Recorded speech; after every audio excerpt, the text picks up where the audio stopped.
Good morning. This is episode 3 of The Dream Ring. And today we are talking about the fight Kosei Tanaka versus Kimura. It is officially happening in Nagoya, Japan on September 24th, 2018. And here are my thoughts on what I think will go down, why it is important, and the future of both fighters if one wins and the other loses, or the other way around, or even if it's a draw. Now, why is it important?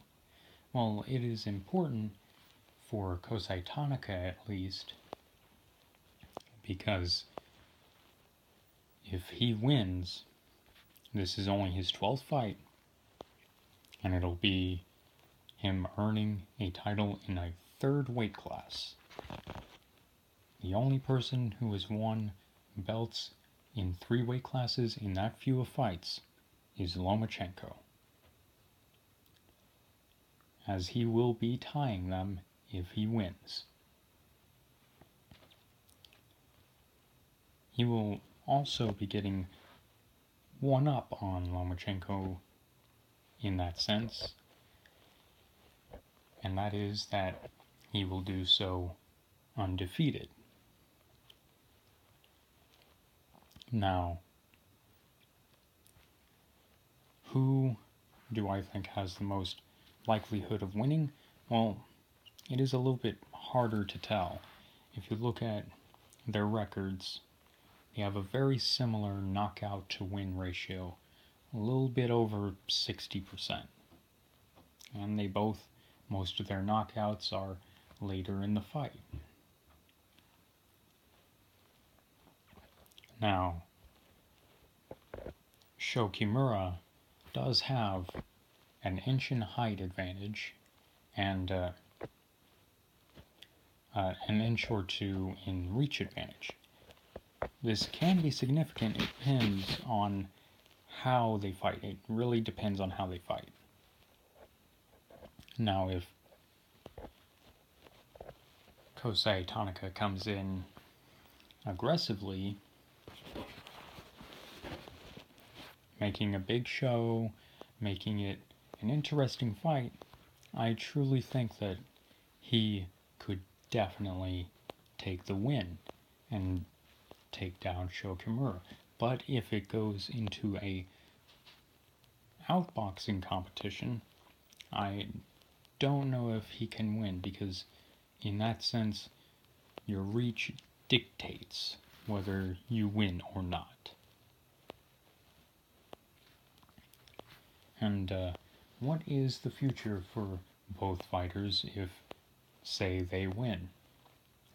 Well, for Kimura first this time, since I've been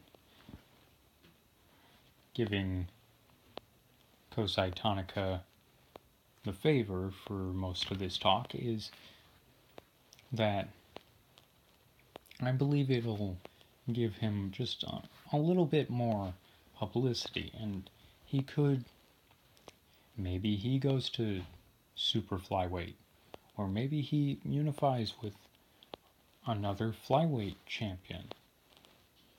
I don't know, but those both would be very good options for him. They're risky, but yes, they are still good options for him.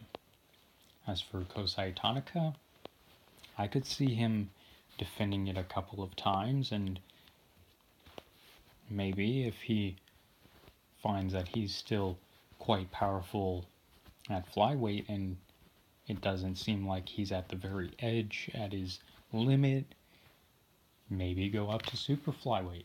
Maybe even, just true theoretical speculation here, go up to bantamweight. Fight someone like Naoya Inoue.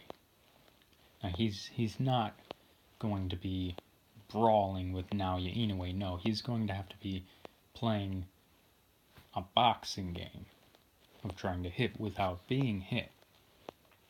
And that will still be quite an interesting fight to me. Try to see Naoya Inoue try to catch him with a shot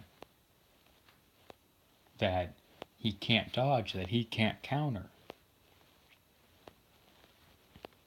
Of course, that is probably never going to happen, but it would still be quite interesting. That's my idea for the future if either one wins.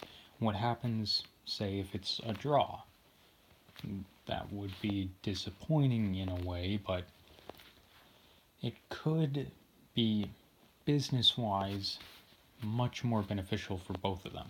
Because think about Triple G versus Canelo, the first fight. It was amazingly good at making money. And then the second fight comes around, and 1.5 times the amount of money. It's because of the rivalry. If you have two fighters who are very close in their fight, you have a rivalry. Between these two, I believe that they would end up having a rematch.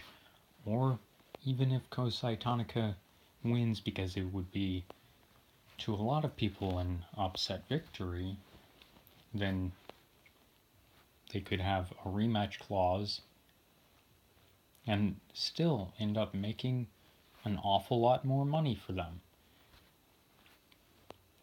But those are my thoughts, and thank you for your time.